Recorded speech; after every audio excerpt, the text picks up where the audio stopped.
Bonjour et bienvenue.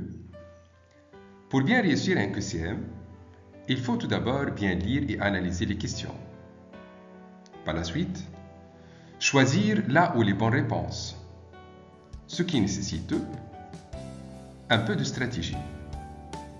Cependant, si vous avez bien appris vos cours et vous avez bien assimilé et révisé les notions en relation avec les 5 thèmes pour la SVT, tout devrait bien se passer et normalement vous devriez avoir une très bonne note. On va essayer de prendre un exemple de QCM pour l'immunité spécifique et comment l'élève peut avoir 4 sur 4 en QCM.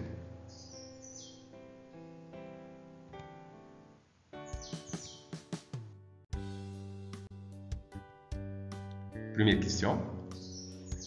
Lors d'une transfusion sanguine entre un donneur du groupe A et un receveur du groupe B, il y a agglutination des hématies chez le receveur car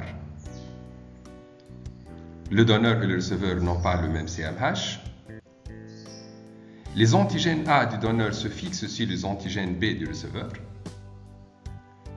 les anticorps anti-A du receveur se fixent sur les antigènes A du donneur, les anticorps anti-B du donneur se fixent sur les anticorps anti-A du receveur. Pour avoir une bonne réponse, il faut tout d'abord savoir que lors d'une transfusion sanguine, il faut que l'anticorps de receveur au niveau du plasma ne rencontre pas l'antigène correspondant du donneur. Dans cet exemple, le donneur est du groupe A, donc il possède l'antigène A. Le receveur du groupe B, il possède l'anticorps anti-A. Donc normalement, il y aura une agglutination. Donc la proposition correcte, A c'est faux, parce que le CMH, complexe majeur d'histocompatibilité, responsable de rejet ou bien acceptation du greffe. Petit b aussi faux, les antigènes A du donneur se fixent sur les antigènes B du receveur. La proposition correcte c'est C. D aussi c'est faux, les anticorps anti-B du donneur se fixent sur les anticorps anti-A du receveur.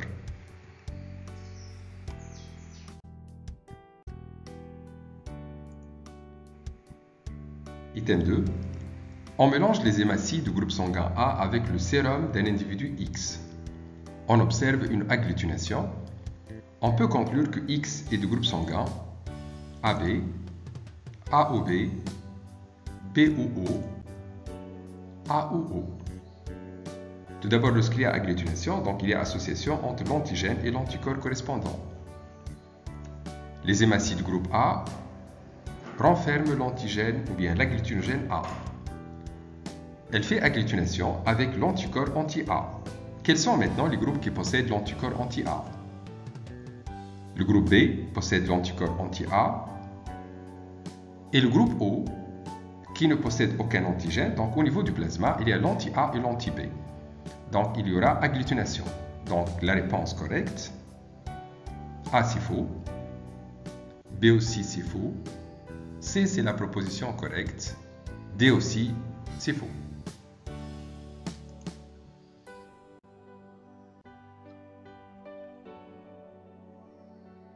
Item 3.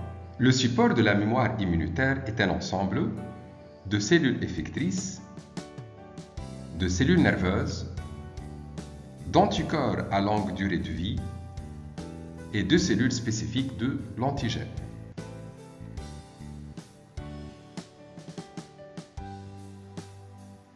Petit a c'est faux, B aussi, C aussi donc c'est faux. Donc le support de la mémoire immunitaire est un ensemble de cellules spécifiques de l'antigène qui sont activées lors d'une réponse secondaire.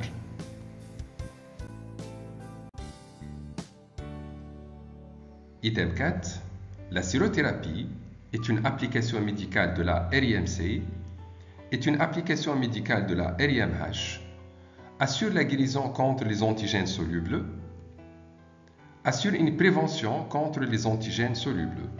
Tout d'abord, il faut savoir que la sérothérapie, c'est l'application d'une propriété de l'immunité spécifique qui est la transférabilité, et elle est utilisée à titre curatif, par exemple en cas de morsure scorpionique ou bien vipéra.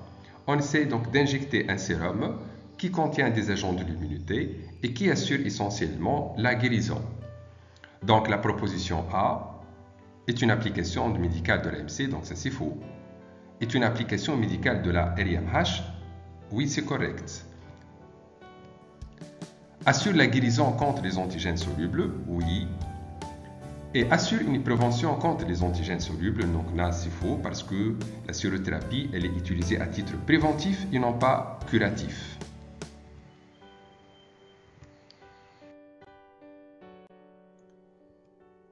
Item 5. Une souris nute, née sans thymus, donc le thymus est un organe lymphoïde primaire, lieu de maturation des lymphocytes T, tolère la greffe de peau provenant d'une souris de lignées différentes. On peut déduire qu'il s'agit d'une isogreffe, il s'agit d'une allogreffe, que les deux souris sont de même HLA et que le thymus est indispensable au rejet de greffe. Tout d'abord, donc l'isogreffe, c'est greffe d'organes ou bien de tissus entre deux individus génétiquement identiques. Donc, proposition A, c'est faux. Il s'agit donc d'une allogreffe. Donc, l'allogreffe, c'est le greffe d'organes ou bien de tissus entre deux individus qui sont génétiquement différents et appartenant à la même espèce. Donc, B, c'est correct. Que les deux souris sont de même HLA. Non, ils ne sont pas de même HLA parce que la HLA, c'est identité du soi et ne peut être identique que chez les vrais jumeaux. Que le thymus est indispensable au rejet de greffe. Oui, c'est correct. Item 6. Les ganglions lymphatiques sont des organes lymphoïdeux où les lymphocytes B et T deviennent immunocompétents, où naissent les lymphocytes B et T à partir des cellules souches,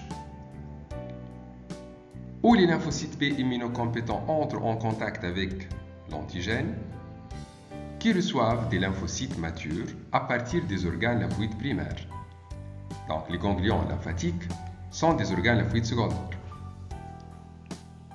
Petit a, où les lymphocytes B et T deviennent immunocompétents, les lymphocytes B et T deviennent matures, immunocompétents au niveau des organes lymphoïdes primaires, moelle osseuse et thymus. Où naissent les LB? Non, parce que les lymphocytes B prennent naissance et incités au niveau des organes lymphoïdes primaires, précisément au niveau de la moelle osseuse rouge, où les lymphocytes B immunocompétents entrent en contact avec l'antigène, donc là c'est correct. Qui reçoivent des lymphocytes matures à partir des organes lymphoïdes primaires, aussi c'est correct.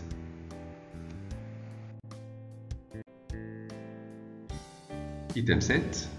Parmi les points communs entre l'immunoglobuline IG de surface et le TCR, tous les deux sont de nature protéique, capables de fixer l'antigène libre, formés au cours de la maturation des lymphocytes, formés au cours de la phase de différenciation des réactions immunitaires. Proposition A. Les deux sont de nature protéique. Capables de fixer l'antigène libre, donc là c'est juste pour l'immunoglobulines, donc concernant donc, le TCR non. Formés au cours de la maturation des lymphocytes, donc là c'est correct. En effet, les lymphocytes B deviennent matures par l'acquisition d'un récepteur membranaire de type IgS. Par contre, les lymphocytes T deviennent matures au niveau du thymus par l'acquisition d'un récepteur de type TCR. Donc, proposition C, c'est correct. Formés au cours de la phase de différenciation des réactions immunitaires. Donc là, c'est non, parce qu'ils sont déjà prêts avant même le contact avec l'agent pathogène.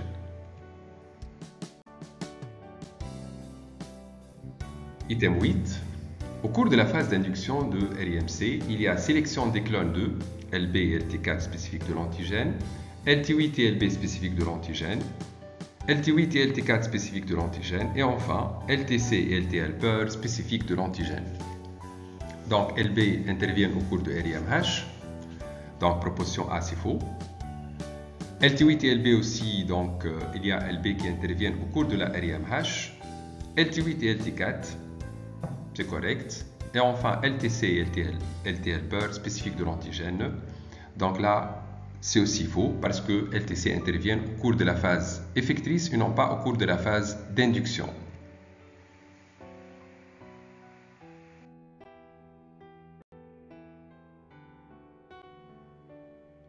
Je vous remercie pour votre attention.